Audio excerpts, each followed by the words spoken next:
If you're looking to join a club with a bunch of colorful squares, the Rubik's Cube Club has tons of them. Here's Hyra Qureshi with the story of these speedy solvers. We have a famous student among us here at Mason High School, and although few would notice him passing by the hallway, sophomore Sariram Venkatrao is currently ranked 5th in the nation for solving a 3x3 Rubik's Cube blindfold in 12 seconds. Most recently, he has embarked on a journey to create Mason High School's first ever Rubik's Cube Club and hopes to spread his talent to other students. I hope to spark interest in other people to learn how to solve the Rubik's Cube, and maybe they don't want to get faster, but I just hope to spark interest and at least get people to learn how to solve it, because I think it's it's a really unique thing. It can be frustrating, it frustrated me a lot, but I think that that was because of I didn't have that many resources. If it takes a month, that's completely fine. People learn at different paces, but the amount of wealth and resources that are out there, I don't think they'll ever feel like they'll never get it, because the resources are always there and always there to help them. With many students excited to be part of this first official Rubik's Cube Club meeting, Amy Hansen, the advisor for the Rubik's Cube Club, is especially thrilled for students to get involved in such a unique activity. I had seen his video, so I heard, what he can do, and I thought it was fabulous. I thought there would be a lot of interest. I think there's a lot of students out there that would want to learn how to do the Rubik's Cube. I just hope the kids are here to have fun, get to know each other, so it's definitely a social club, but also wherever they are with the Rubik's Cube, they'll get better. So either they'll learn how to do the 4x4 or the 5x5, or learn how to do it blindfolded, and just or if they've never done the Rubik's Cube at all, then they can learn how to do it. The amount of clubs that you can join at Mason High School are unlimited, and with the addition of the Rubik's Cube Club, students will have the opportunity to challenge their intellect in a fun and encouraging environment. I'm Hyra Qureshi, MBC News. We'll be back after this message. You are. You are. You are. MBC 2.0. The channel all about you. Welcome back. Here's Joey Deaton with the sports news.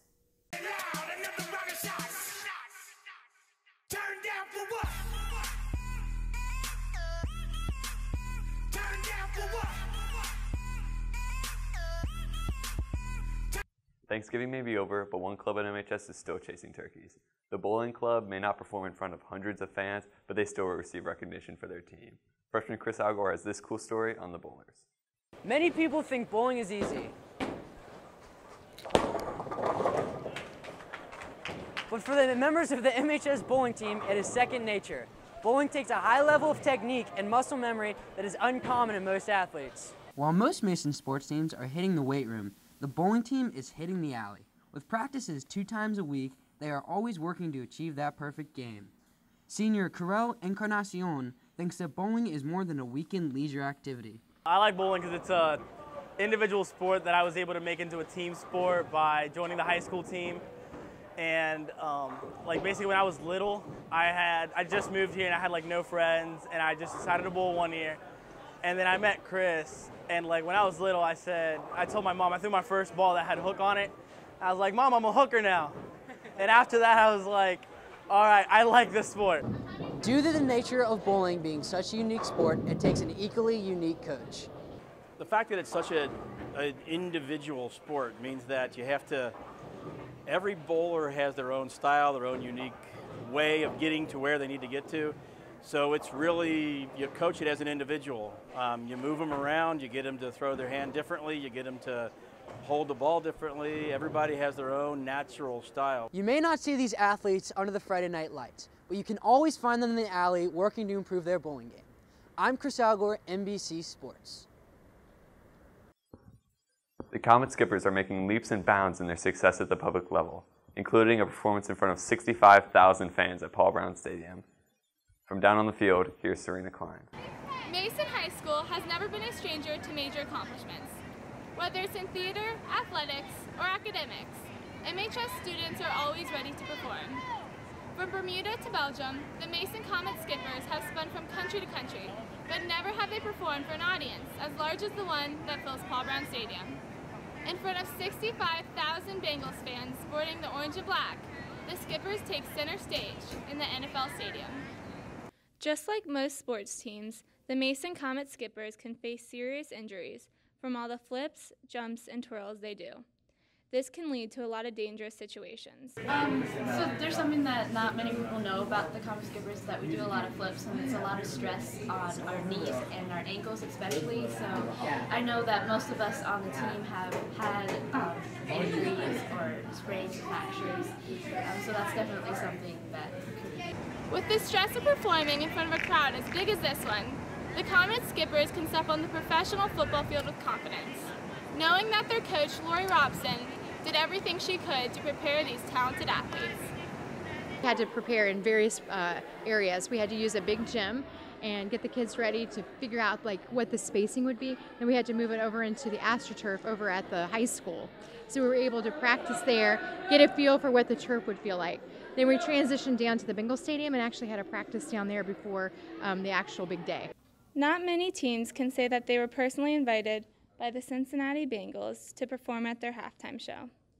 The countless hours spent into practicing in a tiny gym was well worth it. They hopped into the stadium field and performed the routine that they spent months memorizing to perfection. The Paul Brown Stadium was a packed house as the Comet skippers proved that they jump rope just as well as the Bengals can leap defenders on their way to the end zone. Today, a new record has been broken, but not the football kind. The Mason Comet skippers pounced their way to a successful performance to be the very first jump rope team ever to perform at PBS. With their jump ropes in place of the game ball, they will proudly return to MHS with turf in their shoes and an unforgettable experience of doing what they love. I'm Serena Klein, MBC Sports. Mason basketball alumni may reminisce this year when they recognize a pair of familiar faces on the freshman team. From the court, now to the sideline, here's Monica Toby. Freshman basketball doesn't get a lot of attention. They often practice late and have games in the early afternoon. But after several years of success at the varsity level, maybe freshman basketball should get some attention. One of the reasons behind the winning tradition at MHS is due to the outstanding coaching the players receive at the lower levels. Over the past few years, the freshman basketball teams have been coached by two coaches who have had more than a passing interest in building their coaching resumes. They are former Comet players themselves, and for coaches Chase Kahn and Logan Long, they know how important it is to prepare the players for the challenge of high school basketball. Going through the program, it's really allowed myself to see how I want to do things. I went through it, I know what works, why it's successful. I'm able to use kind of my past experiences, past examples from my life, from my playing career, on my guys now and the other guys throughout the program. I really enjoy coming back and being able to help out. Playing under Coach Richards was one of the best things that could happen to me. Great guy, great coach. I was able to learn a lot from him when I played. Still able to learn a lot in a different aspects when I coach. Just try to, instill the same things that he is and try to make him proud of the way that the program hopefully will be headed in the future. Most of the players on the freshman team aren't aware that Coach Long and Kahn were outstanding Mason players, but what they do know is that these coaches really do care about helping them develop into solid high school players. Coach Kahn and Coach Long are some of the really good basketball players to come through Mason, so they know what they're doing. So it's kind of like you want to live up to play like they did, and they know a lot about the game, so they've got a lot to teach us. They just really understand the offense and they know that Coach Richards wants us to play good defense and all that. Mason High School has a long tradition of outstanding teams. A lot of that has to do with excellent coaches who work with the players. Currently, head varsity coach Greg Richards, a Mason alum, has several former players on his coaching staff. A lot of the success of the Mason basketball program can be attributed to the former Comets who have come back to MHS to give back to the place where they have received so much when they were players wearing the green and white. I'm Monica Toby, MBC Sports. The holidays are a time for love and cheer, but that's not to say that some of the joy can't be sucked out by some Grinch-like scenarios. Here's Sam DeGroft with today's Kids in the Commons.